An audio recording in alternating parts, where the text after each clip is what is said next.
कई बार सत्संग सुनते सुनते सभी बात हमारी समझ में आती नहीं है, और उन बातों के कारण कई बार ऐसे मन में भ्रम बन जाते हैं कि भाई इस बात का मतलब क्या हुआ। यहाँ आके गुरु की ज़रूरत पड़ती है। मंदिर में जाओ, मूर्ति पूजा करो, अच्छी बात है, आस्था है। तीर्थ व्रत करो, अच्छी बात है, तुम्हारे विचार हैं ऐसा करने के लिए जाया करो। जाओगे तो कम से कम तुम्हारी आस्था बनी रहेगी। लेकिन वहाँ जाने से, पूजा करने से, आरतियाँ उतारने से, यज्ञ हवन करने से आपके मन में जो फैला हुआ भ्रम है वो किससे पूछोगे? ना तो आपको मूर्ति बताएगी, ना वो यज्ञ हवन बताएगा, ना वो तीर्थ व्रत बताएगा। इसलिए सत्संग ऊंचा है। गुरु के पास जाते हो, गुरु तुम्हें उस बात का भेद समझा देगा, बता देगा। और भ्रम की गांठ जहाँ पड़ जाती है फिर समझो वहीं पे गाड़ी रुक जाती है, सोच के रुक जाती है। एक आदमी अच्छे रास्ते पे चलता है, बाधा आ गई तो उसका अच्छा काम करना बंद हो जाएगा। बुरा काम भी करता है तो भी उसमें कोई बाधा आती है तो उसका बुरा काम करने से भी, रुकावट आने से बच जाएगा। सबसे पहले जो वाणी गाई थी, कितनी अच्छी बात थी।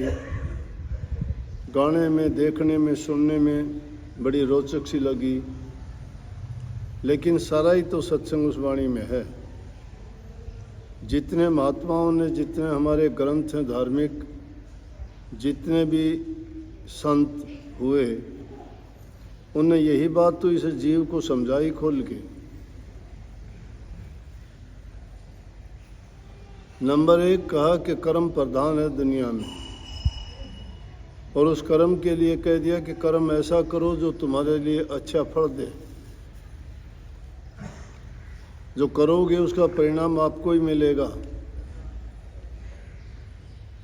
उसमें ये भी समझ दे दी कि ये मत भूलो कि तुम करोगे वो तुम भोगोगे नहीं।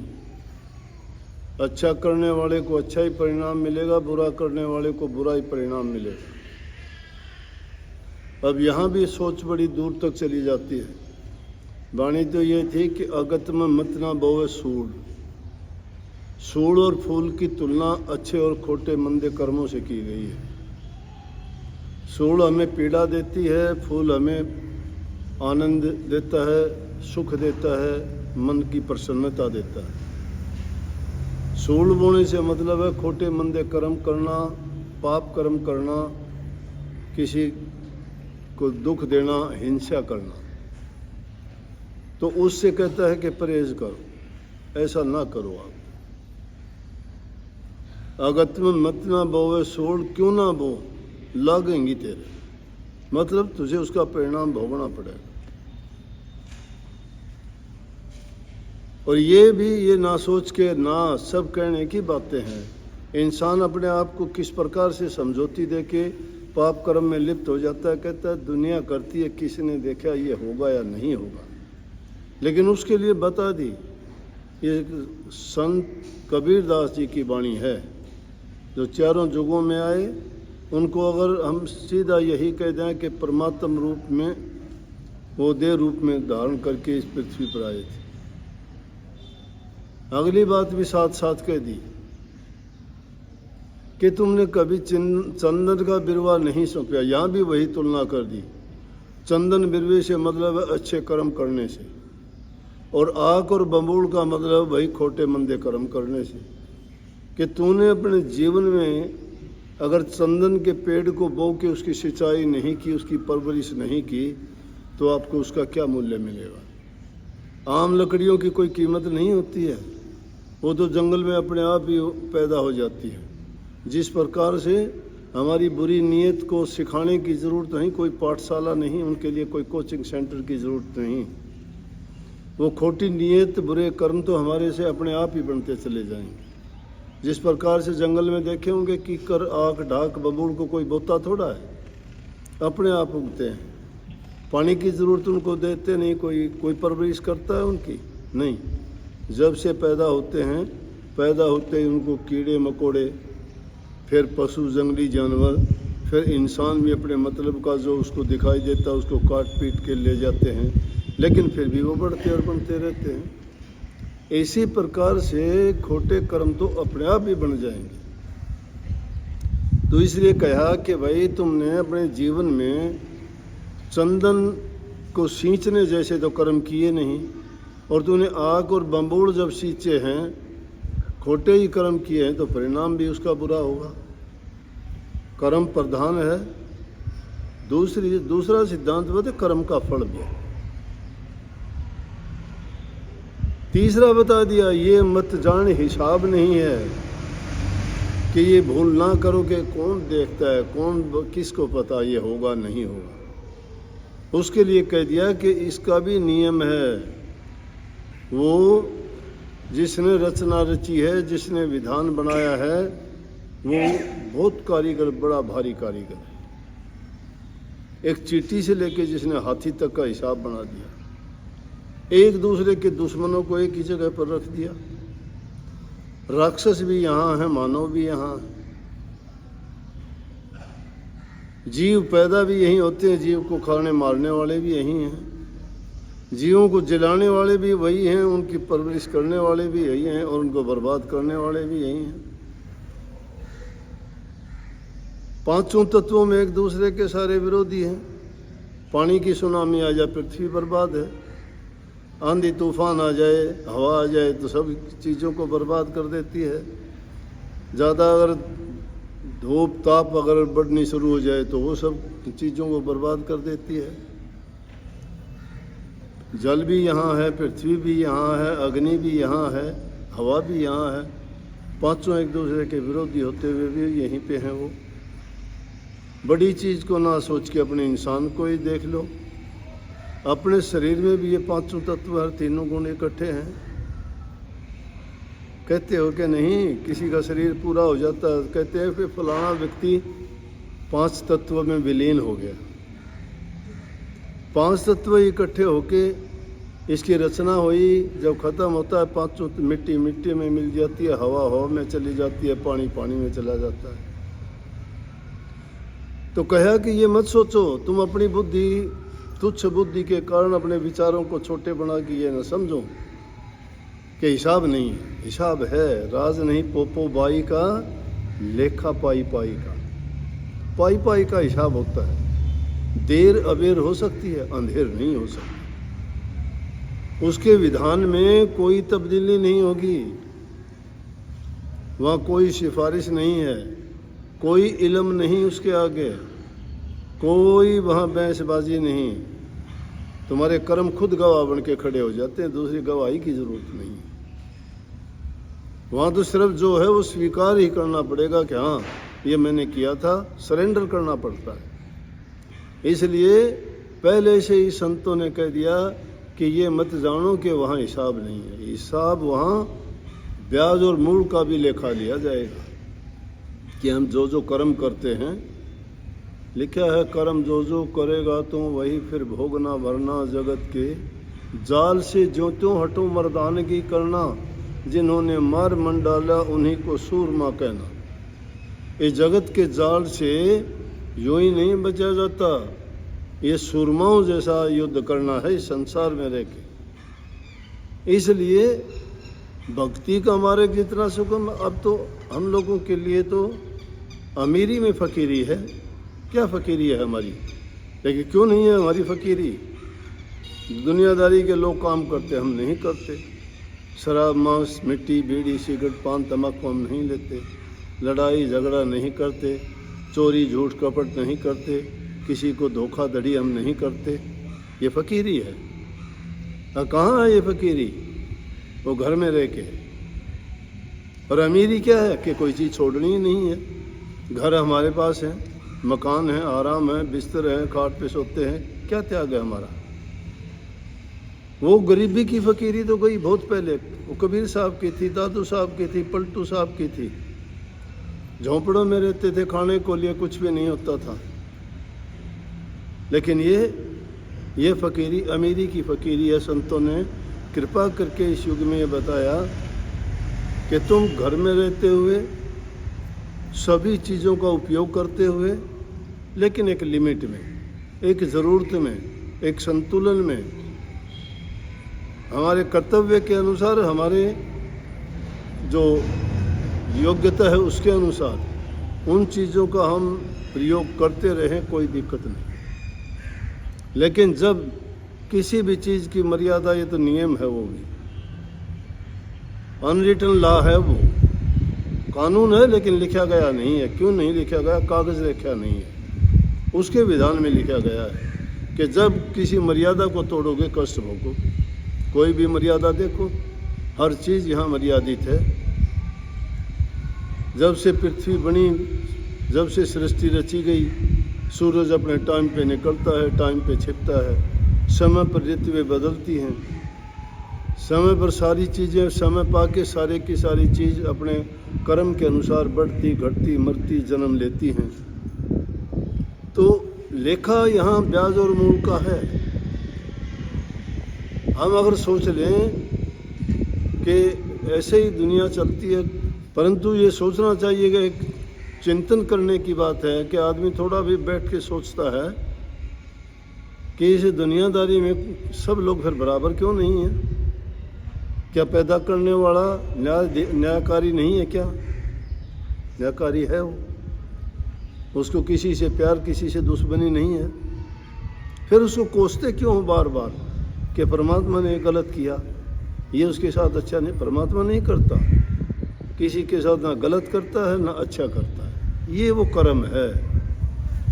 यहाँ कर्म समझने की ज़रूरत है। जो इंसान कर्म करता है वो तो बैठ के देखता है।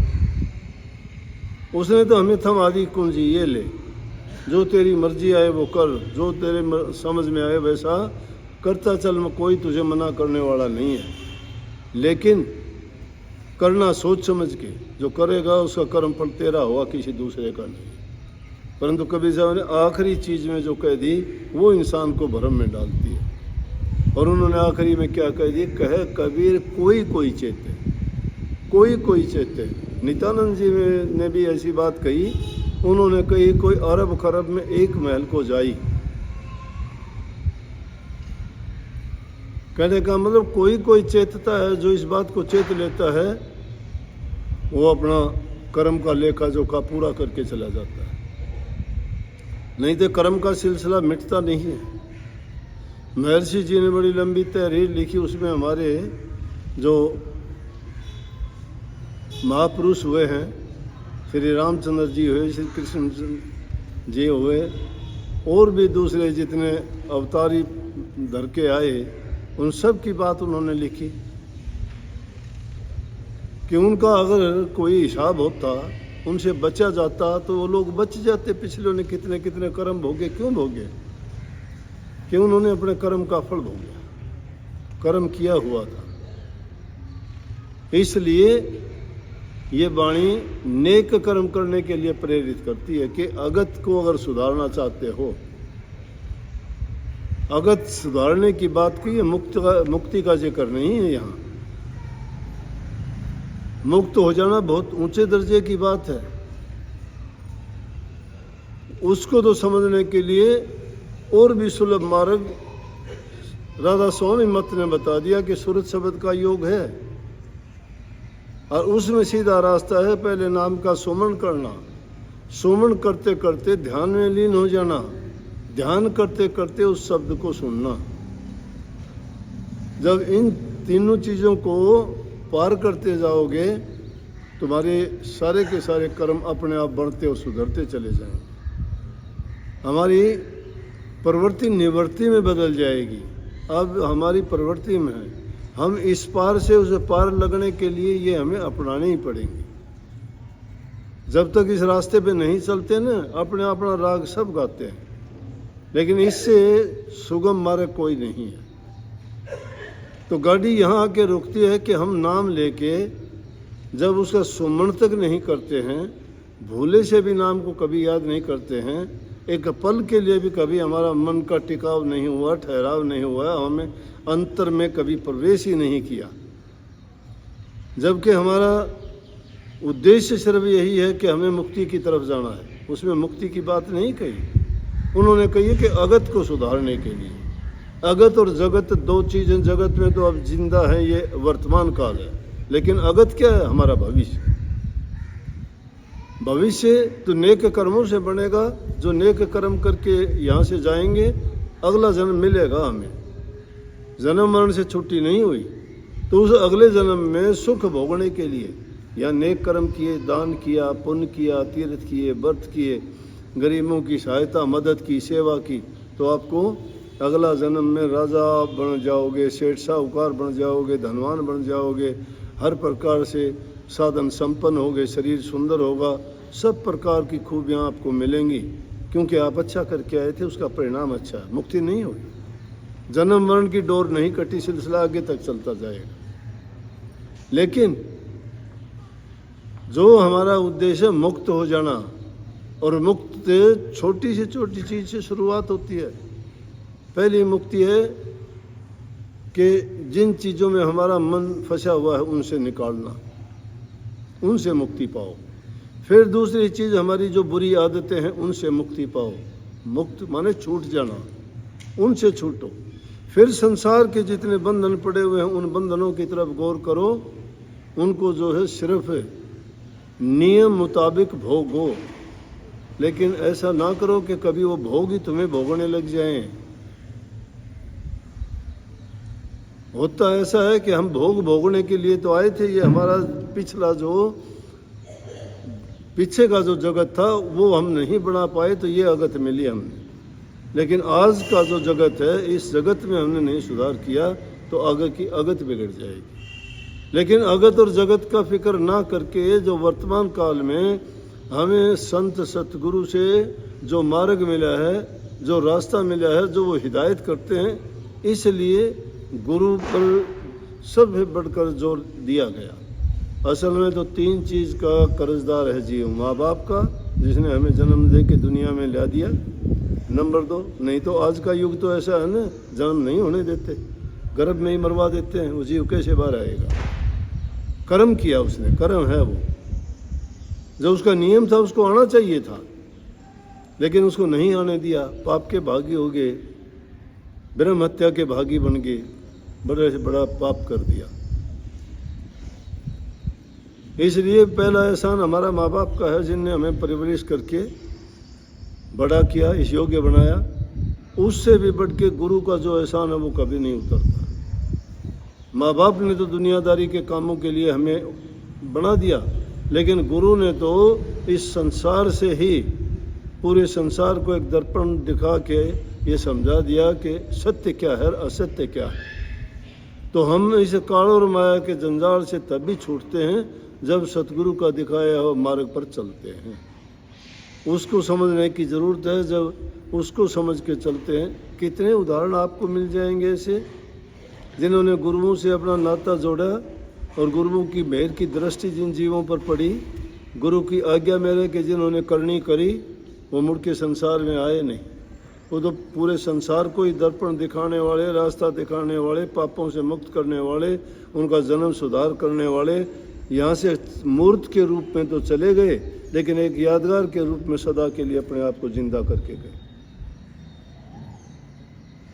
इसलिए भाई, नेकी के रास्ते पे चलो, नेक काम करो। सबको बहुत बहुत आशीर्वाद।